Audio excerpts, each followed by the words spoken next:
Triệu Lệ Dĩnh và Lâm Canh Tân bị phát hiện đang sống chung. Đằng sau vụ bê bối là một bí mật gây sốc. Cuộc gặp gỡ ê trệ ê nhất, sự hiểu ngầm ê mới y nhất. Giữa Triệu Lệ Dĩnh và Lâm Canh Tân là tình yêu hay định mệnh? Trong sự hối hả và nhộn nhịp của ngành giải trí, luôn có một số mối quan hệ chạm đến trái tim mọi người như một dòng suối chảy dài. Triệu Lệ Dĩnh và Lâm Canh Tân, cặp đôi màn ảnh đã hợp tác 2 lần, từ Sở Kiều đến Tây Du Ký, sự tương tác của họ trên và ngoài màn ảnh đã vượt xa phạm vi cặp đôi thông thường. Trong dịp năm mới, những lời chúc phúc đồng thanh từ 2 hãng phim và cụm từ tình yêu mới lại ẩn chứa trong siêu chủ đề một lần nữa thổi bùng lên lễ hội của người hâm mộ chính phú. Liệu họ đã đưa tình cảm trong vở kịch thành hiện thực chưa? Số phận của 2 người bắt đầu từ Sở Kiều truyện năm 2017. Cuộc sống và cái chết đã cảm thấy buồn lòng. Trong Phượng Hoàng du ngoạn năm 2024, họ hóa thân thành vị thần cổ Đại Hành Chi và vua bí thương thần lực, tiếp tục câu chuyện cổ tích với bầu không khí pháo hoa và sức mạnh hùng vĩ. Trong vở kịch, CNRE của Lâm Canh Tân kéo dài 7 năm, chứng kiến quá trình trưởng thành của 2 người từ khi còn trẻ đến khi trưởng thành. Ngoài vở kịch, Lâm Canh Tân nhướng mày cười trong chương trình tạp kỹ để đáp lại khả năng có 3 trận đấu. Bạn phải hỏi thầy Triệu. Kiểu hiểu ngầm không cần kịch bản như này được thể hiện rõ trong cảnh quay hậu trường của du lịch cùng Phượng Hoàng. Lâm Canh Tân phàn nàn trong quá trình quay phim rằng cô Triệu dám ăn bất cứ thứ gì, và Triệu Lệ Dĩnh treo anh, lén nắm tay, và trong những bức ảnh thân mật của Reuters, họ ôm eo nhau, áp mặt vào nhau để chỉnh sửa tóc, và thậm chí đạo diễn còn thở dài rằng họ trông giống như một. Nếu tương tác trên màn hình là một nhu cầu kinh doanh, thì các chi tiết bên ngoài vở kịch có thể được gọi là bữa tiệc đường ẩn. Mật mã của cung hoàng đạo và cách ăn mặc. Lâm Canh Tân đã nhiều lần đeo trang phục thuộc cung thỏ, cung hoàng đạo của Triệu Lệ Dĩnh, thậm chí còn đeo chiếc đồng hồ bố tuyệt vời nhất vào ngày của cha. Được hiểu là lời hứa xa cách với bà mẹ đơn thân Triệu Lệ Dĩnh, và lòng bàn tay của Triệu Lệ Dĩnh trong bức ảnh được phát hiện nằm chung một khung hình với Lâm Canh Tân. Cả hai còn chụp chung một bức ảnh Polaroid mặc trang phục đôi đen trắng. Mặc dù họ đã khẳng định rằng họ chỉ là bạn tốt nhưng không thể che giấu được sự ngọt ngào của mình. Sự trùng hợp về thời gian và không gian, lời chúc phúc của hãng phim được gửi đi cùng lúc trong dịp năm mới. Trước đó, cả hai từng bị phát hiện dùng chung một phòng thu âm và phong cách đội mũ của một cặp đôi. Sau khi Triệu Lệ Dĩnh bác bỏ tin đồn, Lâm Canh Tân đã để lại tin nhắn em gái và thêm biểu tượng cảm xúc cô giáo yêu em, rất mơ hồ. Đối mặt với tin đồn, Triệu Lệ Dĩnh đã chọn cách trực tiếp bác bỏ, gọi Lâm Canh Tân là anh chó. Phòng làm việc của cô nhấn mạnh tình bạn trong sáng, trong khi Lâm Canh Tân giải quyết tranh cãi bằng sự hài hước kiểu Lâm trong thời gian quảng bá. Anh đã đe dọa sẽ vào vai bố của Triệu Lệ Dĩnh, và đổi địa chỉ từ Hạnh Nhi thành cô giáo Triệu, bị cư dân mạng chế giễu lại mức trần tránh nghi ngờ. Tuy nhiên, loại mâu thuẫn này chính là phép lịch sự của người lớn, như Triệu Lệ Dĩnh đã nói, những diễn viên đã từng hợp tác với nhau sẽ khiến bối cảnh trở nên thoải mái hơn. Trên con đường phát triển từ những người mới nổi lên thành ngôi sao hàng đầu, cả hai có thể không cần phải thổi phồng mối quan hệ của mình tiềm thức đó, như khi Triệu Lệ Dĩnh say rượu, và những bức ảnh cận cảnh tại tiệc mừng lại chân thực hơn bất kỳ kịch bản nào. Trong đoàn làm phim Sở Kiều, Lâm Canh Tân 22 tuổi đã cầm túi đá chườm lên trán Triệu Lệ Dĩnh bị say nắng, được đoàn làm phim đùa gọi là máy điều hòa không khí. 7 năm đã trôi qua. Chàng trai to lớn đến từ Đông Bắc Trung Quốc này vẫn cố chấp cầm ô che nắng cho bạn gái dưới cái nóng 40 độ ở Hoành Điếm. Có một cảnh các diễn viên bị treo lơ lửng bằng dây. Miếng dán giảm đau mà Triệu Lệ Dĩnh bí mật ghim bên trong trang phục đã trở thành loại thuốc thường xuyên trên bàn trang điểm của Lâm Canh Tân vào ngày hôm sau. Sự dịu dàng ẩn chứa trong những nếp gấp của chữ viết còn cảm động hơn bất kỳ câu chữ nào.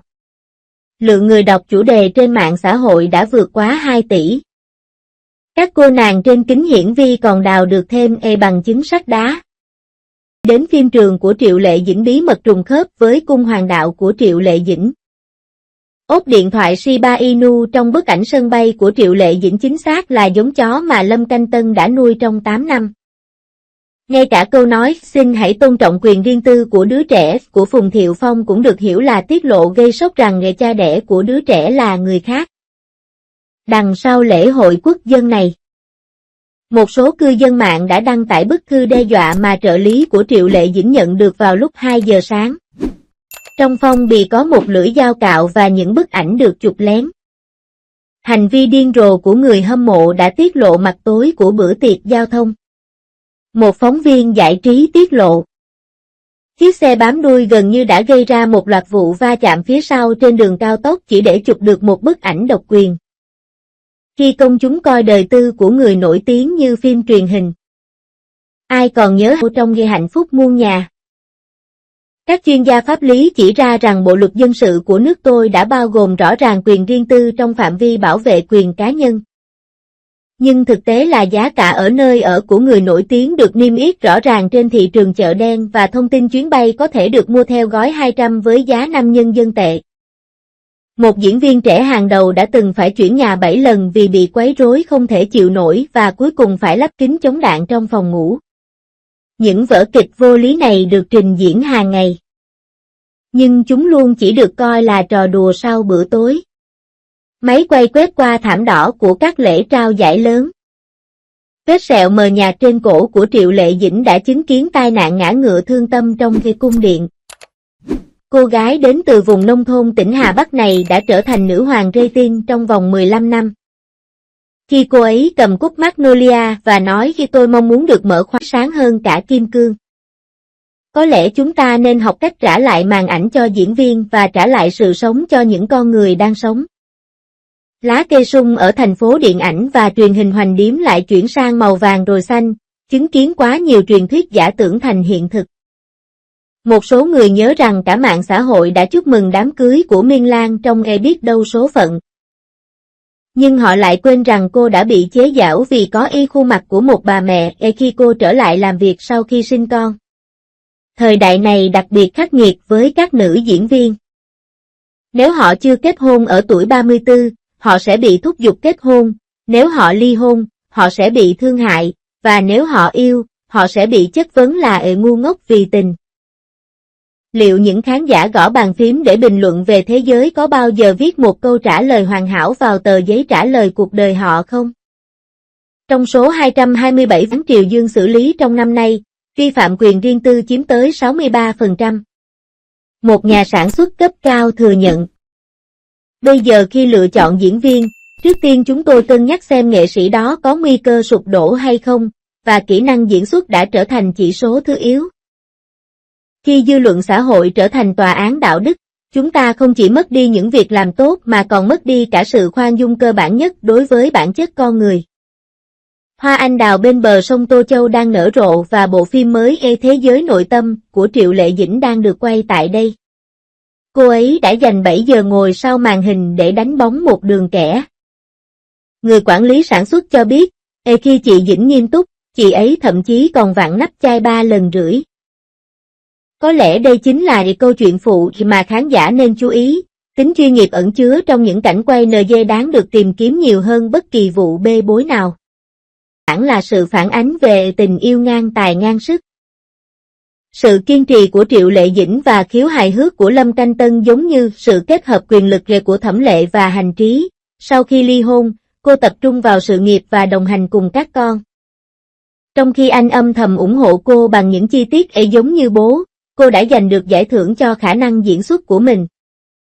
Và anh đã sử dụng tài năng hài kịch của mình để thổi hồn vào các tác phẩm của mình. Việc diễn giải tình yêu mới lạ trong siêu chủ đề có lẽ không chỉ là tưởng tượng của người hâm mộ, mà còn là sự phản ánh của công chúng về giao thông tiêu thụ nội bộ trong ngành giải trí trong nước, khi đường công nghiệp khiến mọi người mệt mỏi. Loại quan hệ hợp tác hiểu ngầm mùa hài hước này không phải là một luồng gió mới sao? Bất kể sự thật ra sao. Câu chuyện của Triệu Lệ Dĩnh và Lâm Canh Tân đã viết nên câu chuyện lãng mạn nhất trong làng giải trí. Sự hợp tác ba bên được chính thức công bố.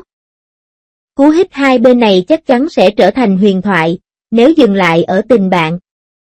Những suy nghĩ nhỏ chỉ ẩn chứa trong mặt dây chuyền hình thỏ và những lời chúc phúc đồng bộ sẽ đủ khiến người xem mỉm cười. Như cư dân mạng đã nói, tình yêu đẹp nhất là giúp nhau trở thành người tốt hơn. Và họ đã làm được điều đó rồi.